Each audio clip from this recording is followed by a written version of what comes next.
السلام عليكم ورحمة الله وبركاته. الحمد لله رب العالمين، والصلاة والسلام على سيد الأنبياء والمرسلين وعلى آله وصحبه أجمعين. أما بعد، قال الله تبارك وتعالى في القرآن الكريم: أتأمرون الناس بالبر وتنسون أنفسكم وأنتم تتلون الكتاب أفلا تعقلون. صدق اللہ العظیم. میرے دینی و ایمانی بھائیوں، عزیز بزرگوں، نوجوان ساتھیوں، اللہ رب العالمین نے ہم انسانوں سے دو کاموں کا مطالبہ فرمایا ہے. وہ دونوں کام قرآن مجید میں اللہ تبارک و تعالیٰ نے واضح انداز میں بھی بیان فرمایا ہے. قرآن مجید میں اللہ تعالیٰ فرماتا ہے کہ انسانوں کو اپنے طور پر اپنی ذات کی فکر کرنی چاہیے. انسان کو سب سے پہلے اپنے آپ کو سدھارنے کی، اپنے آپ کو سنوارنے کی اور اپنے آپ کو اللہ کی رضامندی حاصل کرنے کے کام کرنے کی کوشش کرنی چاہیے. سورہ شمس میں اللہ تعالیٰ نے فرمایا: قد افلح من زکاہا وقد خاب من دساہا. جس نے اپنے آپ کو سنوارا، جس نے اپنے آپ کو بنایا، جس نے اپنے آپ کی پہلے نمبر پر اصلاح کی تو وہ کامیاب ہو گیا. زکاہا، اس نے اپنے نفس کو اگر برابر کر لیا تو اللہ کے نزدیک وہ کامیاب ہو گیا. قد افلح، کامیاب ہو گیا. اور جس نے اپنے نفس کی اصلاح نہیں کی، جس نے اپنے آپ کو نہیں سنوارا، اپنے آپ کو نہیں بنایا، تو وہ اللہ تبارک و تعالیٰ فرماتے ہیں خواب، وہ ناکام ہو گیا، نامراد ہو گیا. تو معلوم یہ ہوا کہ پہلی ذات اپنی ذات ہے. پہلا کام انسان کو سب سے پہلے یہ دیکھنا چاہیے کہ جس بات کا میں دوسروں کو حکم دے رہا ہوں، جس بات کی نیکی کی طرف میں بلا رہا ہوں، جس اچھے کاموں کی طرف میں لوگوں کو دعوت دے رہا ہوں، کیا وہ نیکی کے کام میری زندگی میں ہے یا نہیں.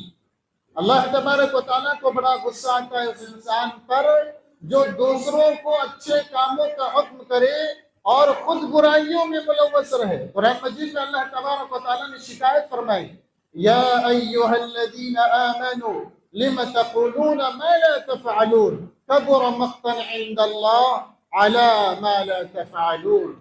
اللہ فرماتے ہیں کہ جن چیزوں کو تم کرتے نہیں ہو، جن کاموں کو تم کرتے نہیں ہو، تو ان کاموں کا کرنے کا حکم دوسروں کو کیوں دیتے ہو. عزیز بھائیوں، سب سے پہلے انسان کی اپنی ذات ہے.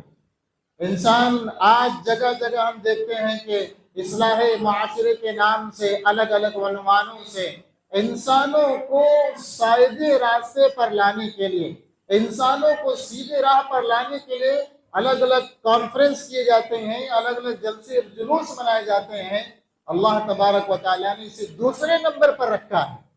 پہلے اپنی ذات ہے. انسان کو چاہیے کہ جس کام کا ہم حکم دے رہے ہیں پہلے اس کام کو میں اپنی زندگی میں لاؤں، پھر دوسروں کو اس کام کے کرنے کا حکم دوں. صحابہ اکرام رضی اللہ عنہ اجمعین کی عادت یہی تھی. اللہ کے نبی صلی اللہ علیہ وسلم جب بھی کسی کے کام کرنے کا حکم دیتے تو فوراً صحابہ اس کام کو پہلے کرتے، بعد میں جا کر کے دوسرے لوگوں کو بتاتے کہ فلاں کام تم پر فرض ہے، یہ کام تم کرو، فلاں چیز تم پر فرض ہے، یہ چیز تم کرو. پہلے صحابہ خود اپنی زندگی میں اسے لانے کی کوشش کرتے اور فکر کرتے. میرے عزیز بھائیوں، سب سے پہلے ہم اپنی ذات کی اصلاح کی فکر کریں. اسی لیے اللہ تعالیٰ نے قرآن مجید میں بعض آیتیں نازل فرمائی ہیں جس سے ہمیں متنبہ فرمایا: اتأمرون الناس بالبر، کیا تم لوگوں کو بھلائی کا حکم کرتے ہو، وَتَنْسَوْنَ أَنفُسَكُمْ، اور اپنے آپ کو بھلا بیٹھے ہو. یعنی دوسروں کو نماز پڑھنے کا حکم دے رہے ہیں لیکن خود نماز نہیں پڑھتے ہیں. دوسروں کو بیوی کے ساتھ اچھا سلوک کرنے کا حکم دے رہے ہیں لیکن خود بیوی کو مارتے ہیں، گالیاں دیتے ہیں. دوسرے بچوں کو چوری کرنے سے، غلط کام کرنے سے منع کرتے ہیں لیکن خود کے بچوں کی اصلاح کی فکر نہیں ہے. تو معلوم یہ ہوا کہ انسان کو سب سے پہلے اپنے گھر کی فکر کرنی چاہیے، اپنے آپ کی فکر کرنی چاہیے۔ اسی لیے اللہ تبارک و تعالیٰ نے آپ صلی اللہ علیہ وسلم کو سب سے پہلا یہ حکم دیا، وَأَنذِرْ عَشِيرَتَكَ الْأَقْرَبِينَ، اے نبی گاؤں والوں کو دعوت دینے سے پہلے، محلے والوں کو دین کا پیغام پہنچانے سے پہلے، مکہ میں اپنا دین کا پیغام پہنچانے سے پہلے سب سے پہلے اپنے گھر والوں کو ڈراؤ۔ میرے عزیز بھائیوں، گھر اپنا بنیاد ہے، پہلے اپنی ذات کہ میں جو کر رہا ہوں، کہہ رہا ہوں، وہ میرے اندر کتنا ہے، جو میں دوسروں کو بتا رہا ہوں وہ میری زندگی میں کتنا پایا جاتا ہے۔ سب سے پہلے یہ فکر کریں۔ آج اس کے الٹا انسان کام کرتا ہے، جس کی وجہ سے عام طور پر یہ دیکھا جاتا ہے کہ دوسروں کی فکر میں قاضی صاحب ڈبلے۔ عام طور پر یہ بات کہی جاتی ہے کہ دوسروں کی فکر میں انسان اپنے آپ کو کھپا رہا ہے، دوسروں کی فکر کر رہا ہے، دوسروں کی بیماروں کی فکر کر رہا ہے، دوسروں کی غریبوں کی فکر کرتا ہے، دوسروں کی بے سہاروں کو سہارا دیتا ہے، لیکن گھر میں بیچاری بیوی پڑی ہوئی ہے، اسے کوئی پوچھنے والا نہیں، گھر میں بچے پریشان ہیں، انہیں کوئی پوچھنے والا نہیں، دوسرے محلے والوں کی فکر ہے، گاؤں والوں کی فکر ہے، لیکن اپنے گھر والوں کی اور اپنی ذات کی فکر نہیں ہے۔ اللہ کو ایسا انسان پسند نہیں، اللہ تعالیٰ کو یہ انسان پسند نہیں ہے۔ میرے پیارے حبیب صلی اللہ علیہ وسلم نے فرمایا، اے صحابہ، میں تم میں سب سے بہترین آدمی وہ ہے جو اپنے گھر والوں کے ساتھ بہتر ہو، تم میں سب سے بہترین آدمی وہ ہے جو اپنے گھر والوں کے ساتھ بہتر ہو، اور اللہ کے نبی نے آگے فرمایا، میں اپنے گھر والوں کے ساتھ بہتر ہوں۔ میرے عزیز بھائیوں، اسی لیے سب سے پہلا قرآن کا مطالبہ یہ ہے کہ ہم اپنی ذات کی فکر کریں، اپنے آپ کی فکر کریں، اپنے آپ کو بنانے کی فکر کریں، اس سے پہلے کہ ہم دوسروں کو دین کا پیغام پہنچائیں۔ یہ دوسرے نمبر کا فریضہ ہے، کنتم خیر امۃ اخرجت للناس تأمرون بالمعروف وتنہون عن المنکر وتؤمنون باللہ۔ اللہ نے دونوں کام کا حکم دیا۔ پہلا اپنی ذات ہے، انسان سے کوئی گناہ ہو جائے تو سب سے پہلے اس گناہ کی تلافی اللہ سے معافی مانگ لے۔ انسان گناہ کرتا ہے لیکن دوسروں کی گناہوں کی فکر ہے، فلاں چوری کر رہا ہے، فلاں زنا کر رہا ہے، اسے جا کر کے بتا رہا ہے، اسے جا کر کے سمجھا رہے ہیں، اس کے گھر جا کر کے دین کا پیغام پہنچا رہے ہیں، لیکن خود گناہوں میں ملوث ہے۔ فلاں بڈی کا پیسہ کھاتا ہے، فلاں بہت زیادہ انٹرسٹ کا پیسہ لے رہا ہے، اسے سمجھا رہے ہیں، فلاں بہت زیادہ کمیشن لیتا ہے، پیسہ دے کر کے زیادہ پیسہ لوگوں سے وصول کرتا ہے، اور کوئی کام کرانے کے لیے لوگوں سے کمیشن ہڑپتا ہے حرام طریقے سے، دوسروں کو الگ الگ عنوان سے کوئی کام کرنے کے بہانے سے میں فلاں کام کر کے دے دوں گا، مجھے اتنا کمیشن دے دو۔ ناجائز حرام پیسہ کھاتا ہے، ناجائز طریقے سے کھاتا ہے، اور دوسرا کوئی کام کرتا ہے تو پوری میٹنگ بٹھاتا ہے کہ ہمارے محلے میں فلاں آدمی کمیشن کھاتا ہے، اسے جا کر کے ہم سمجھائیں گے، 4-5 لوگ جا کر کے سمجھاتے ہیں، جبکہ خود اس میں ملوث ہیں، اس گندگی میں، اس گندے تالاب میں خود ڈبکی لگا رہے ہیں اور دوسروں کو جا کر کے اصلاح کا کام کر رہے ہیں۔ اللہ نے کہا کبر مقتا عند اللہ، سب سے گندے ترین لوگ ہیں، سب سے بدترین لوگ ہیں یہ جو خود کی اصلاح کیے بغیر دنیا والوں کی اصلاح کی فکر کرتے ہیں۔ عزیز بھائیوں، صحابہ کرام رضی اللہ تعالیٰ عنہ اجمعین کے واقعات ہمارے سامنے، بخاری اور مسلم کی صحیح حدیث میں ایک صحابی کا واقعہ نقل کیا گیا ہے، حضرت معاذ بن مالک اسلمی رضی اللہ تعالیٰ عنہ، بہت بڑے نیک صحابی تھے۔ حضرت معاذ بن مالک اسلمی رضی اللہ تعالیٰ، نام سنیے، معاذ بن مالک اسلمی رضی اللہ تعالیٰ عنہ نے جوش میں نوجوان تھے، ابھی اسلام قبول کیے تھے، ان کے ہاتھوں سے زنا ہو گیا، باقاعدہ انہوں نے ایک اجنبی غیر محرم عورت سے زنا کیا۔ بخاری کے اندر یہ واقعہ لکھا ہوا ہے، صحیح مسلم کے اندر یہ واقعہ میرے اور آپ کی عبرت کے لیے لکھا ہوا ہے۔ باقاعدہ یہ واقعہ پیش صحابہ کی زندگی میں آیا تاکہ صحابہ کی زندگی کو دیکھ کر کے ہم عبرت حاصل کریں۔ اللہ تعالیٰ نے ان سے گناہ کروایا تاکہ آنے والی دنیا والوں کے لیے واقعات ہمارے لیے عبرت کا سامان بنے۔ حضرت معاذ بن مالک اسلمی رضی اللہ تعالیٰ عنہ کو افسوس ہوا، ڈرنے لگے کہ کل قیامت کے دن میرا کیا انجام ہوگا، میں نے زنا کیا ہے، اور زنا کی سزا تو بہت بری سزا ہے، خطرناک سزا ہے، جس کو میں نے اس سے پہلے کئی بیانات میں بیان کیا ہے۔ ایک اللہ کے رسول فرماتے ہیں کل قیامت کے زنا کرنے والوں کی جو شرمگاہیں ہوں گی جہنم میں، یہ لوگ میدان محشر میں چل رہے ہیں۔ دنیا میں کتنے ہزاروں لوگ زنا کرتے ہیں، ہمارے یہاں بھی کیسز آتے ہیں، زنا کرنے والے شادی کے بعد بھی زنا کر رہے ہیں، شادی کے بعد غیر محرم عورتوں سے بات چیت کرتے ہیں، ناجائز تعلقات اور سمبند رکھتے ہیں، اللہ کے نبی نے فرمایا کل قیامت کے دن ان زنا کرنے والے، ناجائز تعلقات رکھنے والوں کی شرمگاہ سے ایسی بدبو میدان محشر میں آئے گی کہ جہنم اس بدبو سے پناہ مانگے گی۔ عزیز بھائیو، اتنا اور گناہ تو بہت بڑا، سزا تو بہت بڑی ہے، لیکن میدان محشر میں اس کی شرمگاہ سڑ کر کے خراب ہو جائے گی اور اسے خراب بدبو آنے لگے گی۔ میرے عزیز بھائیو، حضرت معاذ بن مالک اسلمی رضی اللہ تعالیٰ عنہ حضور کے پاس آئے، اے اللہ کے رسول مجھے پاک کیجئے، میں نے گناہ کیا ہے۔ حضور اکرم صلی اللہ علیہ وسلم نے کہا کہ جاؤ جاؤ کل آؤ۔ دوسرے دن بھی آئے، اے اللہ کے رسول مجھے پاک کیجئے، میں نے زنا کیا ہے۔ حضور اکرم صلی اللہ علیہ وسلم نے پھر بھیج دیا، جاؤ جاؤ۔ پھر ان کے خاندان والوں میں سے چند لوگوں کو بلایا۔ اتنا نیک آدمی، اتنا پاکیزہ آدمی ایسا کیسے کہہ سکتا ہے؟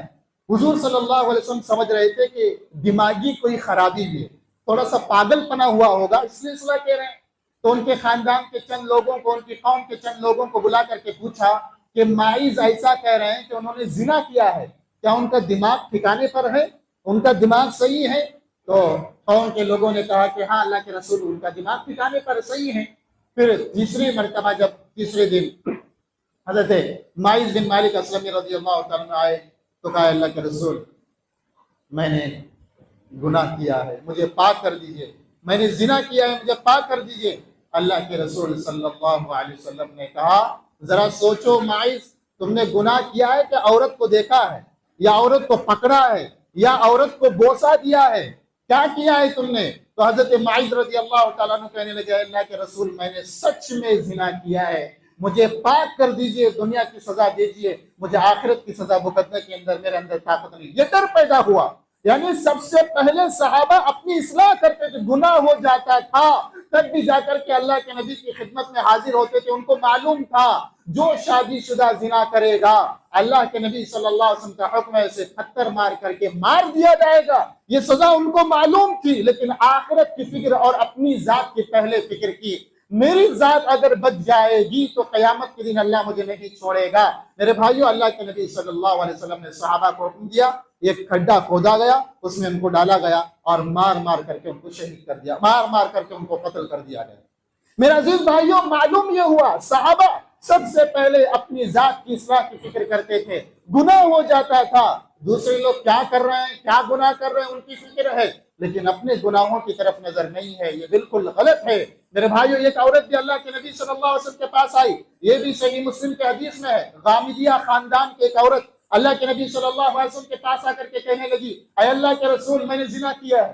حضور نے کہا واپس جاؤ۔ پھر دوسری مرتبہ آئی، تیسری مرتبہ آئی، حضور اپنا منہ پھیرنے لگے، ادھر آتی اے اللہ کے رسول میں نے زنا کیا ہے، پھر حضور ایسا منہ پھیرتے، پھر وہ ادھر سے آ کر کے پوچھتی اے اللہ کے رسول مجھے پاک کیجئے۔ اللہ کے رسول نے فرمایا کیا تو نے صحیح میں زنا کیا ہے؟ میرے بھائیو، صحابیہ کہنے لگی کہ میں نے صحیح میں زنا کیا ہے۔ پھر اللہ کے رسول صلی اللہ علیہ وسلم نے کہا کہ اس زنا کا بدلہ یہ ہے، اس زنا کے بارے میں ہے کہ میں اب حمل سے ہوں، میں اب حمل سے ہوں۔ اللہ کے رسول نے فرمایا ایک کام کرو، ان کے گھر والوں کو بلایا، کہا جب یہ 9 مہینے مکمل کر کے بچہ جنے تب اس کو میرے پاس لے کر کے آؤ۔ گئی 9 مہینہ بچہ جننے کے بعد ابھی بچے کو کپڑے میں لپیٹ کر کے حضور کے سامنے پیش کیا، اللہ کے رسول بچہ میں نے جنم دیا ہے، مجھے سزا دیجئے، مجھے زنا کی سزا دلوا دیجئے۔ اللہ کے رسول نے فرمایا کہ جاؤ بچے کو دودھ پلاؤ، اور جب دودھ پینے کی مدت ختم ہو جائے تب آنا۔ پھر جب بچے کو دودھ پلانے کی مدت ختم ہوئی، 2 سال کے بعد 2.5 سال کے بعد پھر حضور کی خدمت میں حاضر ہوئی اور کہنے لگے اللہ کے رسول یہ دیکھیے روٹی کا ٹکڑا میں نے بچے کو کھلانا شروع کر دیا، بچہ یہ روٹی کھانا شروع کر دیا، اب سزا دیجیے۔ پھر اللہ کے رسول صلی اللہ علیہ وسلم نے گڈھا کھودا اور اس میں اس عورت کو ڈالا، اس کے پورے جسم کو مٹی میں دفن کر دیا، چہرہ صرف اوپر رکھا، اور تاریخ میں لکھا ہے، حدیثوں میں لکھا ہے کہ سارے صحابہ اس پر پتھر مارنے لگے۔ حضرت خالد ابن ولید رضی اللہ عنہ نے ایک بڑا پتھر لے کر کے اس کے چہرے پہ مارا، ایسے کھوپڑی پر لگا کہ خون کے فوارے اڑے، اور اڑ کر کے حضرت خالد ابن ولید رضی اللہ عنہ کے چہرے پر آ کر کے ایک خون کا فوارہ آ کر کے گرا اور وہیں مر گئی۔ میرے عزیز بھائیو، معلوم یہ ہوا، اور خالد بن ولید رضی اللہ عنہ شکے اور وہاں پر غلط برا بلا اس عورت کو کہنے لگے کہ زنا کرنے والی عورت ہے۔ اللہ کے رسول نے منع فرمایا اور کہا کہ جو برے حرام طریقے سے ٹیکس وصول کرتے ہیں، اگر وہ توبہ کرتا تو اس کی توبہ اس کے لیے کافی ہو جاتی. ایسا اس نے توبہ کیا ہے. میرے بھائیوں، معلوم یہ ہوا صحابہ سب سے پہلے اپنی ذات کی، اپنی اصلاح کی فکر کرتے تھے. تب جا کر کے اگر انسان یہ طے کر لے کہ میں جو گناہ کر رہا ہوں اس گناہ سے میں بچ جاؤں گا، میں جو بدکاری کر رہا ہوں میں اس بدکاریوں سے بچوں گا، دوسروں کو اچھے کام کرنے کا حکم دینے سے پہلے میں پہلا اچھا کام کر کے لوگوں کو بتلاؤں گا، تب جا کر کے ہماری باتوں میں اثر ہوگا، ہماری باتوں میں پاور ہوگا اور اللہ کے یہاں ہم مقبول بندے بنیں گے. آج دنیا کا معاملہ ایسا ہے، ہر تنظیم، ہر تحریک، ہر سوسائٹی، ہر معاشرہ، ہر جلسہ، ہر جلوس، ہر سیمینار، ہر کانفرنس اصلاح معاشرہ دوسرے دنیا والوں کی اصلاح کے لیے سجایا جاتا ہے، لیکن بیٹھے ہوئے اسٹیج پہ لوگ نہ ان کے چہروں پہ داڑھی ہوتی ہے، نہ ان کی زبانوں میں رسول اللہ کا کلمہ یاد ہے، سورہ فاتحہ یاد نہیں رہتا، اسٹیج پہ بیٹھ کے رہتے ہیں اور لوگوں کو نیک کام کرنے کا حکم دیتے ہیں. سورہ فاتحہ کا ترجمہ یاد نہیں رہتا، لوگوں کی اصلاح کی باتیں کرتے ہیں. بسم اللہ الرحمن الرحیم کا ترجمہ معلوم نہیں ہے، قل هو اللہ احد کا ترجمہ معلوم نہیں ہے، بڑی بڑی اسٹیج سے باتیں کرتے ہیں یا لوگوں کو جا کے دین کا پیغام پہنچاتے ہیں. میرے عزیز بھائیو، یہ غلط کام ہے، اللہ کو یہ پسند نہیں ہے. جسے قرآن اور حدیث کی روشنی میں نے کہا، اسے سب سے پہلے ہم اپنی اصلاح کی فکر کریں، اپنے آپ کو دیندار بنائیں، اپنے آپ کو قرآن و حدیث کا پڑھنے والا بنائیں، سورہ فاتحہ کا ترجمہ یاد رکھیں، سورہ اخلاص کا ترجمہ یاد رکھیں. جو بڑے بڑے لوگ ہیں ان کی ذمہ داری ہے کہ سب سے پہلے ہم جو بھی عہدہ لیں، جو بھی کام کریں، ان عہدوں کو لینے سے پہلے سب سے پہلے یہ دیکھیں کہ کیا مجھے سورہ فاتحہ کا ترجمہ یاد ہے، کیا میرے اندر سورہ اخلاص تین قل پڑھنے کا ترجمہ یاد ہے، قل کا معنی کیا ہے، سورہ اخلاص کا ترجمہ کیا ہے. کتنے لوگ قبروں میں چلے گئے عہدے میں بیٹھنے والے، لیکن سورہ اخلاص کا ترجمہ انہیں یاد نہیں رہا. کتنی جماعتوں میں جاتے ہیں، تبلیغی جماعتوں میں جاتے ہیں، بڑے بڑے بوڑھے بزرگ لوگ رہتے ہیں، جب سورہ فاتحہ حلقہ وار مجلس میں بیٹھتے ہیں سورہ فاتحہ پڑھنے کو نہیں آتا. افسوس کا مقام ہے میرے بھائیوں. اسی لیے اللہ تعالیٰ نے سب سے پہلے اپنی اصلاح کی فکر کی ہے کہ اپنی اصلاح کی انسان فکر کرے، پھر جا کر کے دوسروں کی فکر کرے. اللہ کے نزدیک کل قیامت کے دن ہر انسان کے بارے میں، اس کی ذات کے بارے میں پوچھا جائے گا. اللہ سے دعا کرے اللہ ہم سب کو سمجھ عطا فرمائے، ہمارے ذمہ داروں کو اللہ سمجھ عطا فرمائے، دین کے داعیوں کو اللہ سمجھ عطا فرمائے، دین کے علماء کو اللہ سمجھ عطا فرمائے، دین کے مبلغین کو اللہ سمجھ عطا فرمائے، اور دین کا کام کرنے والوں کو اپنی اصلاح کی فکر کرنے کی سب سے پہلے کوشش کرنے کی توفیق عطا فرمائے، اور اپنی امت کی اصلاح کی فکر میں اپنی زندگی کو کھپانے کے اللہ ہم سب کو طاقت و توفیق عطا فرمائے. اللہ ہمیں ان باتوں پر یقین اور عمل کی توفیق عطا فرمائے.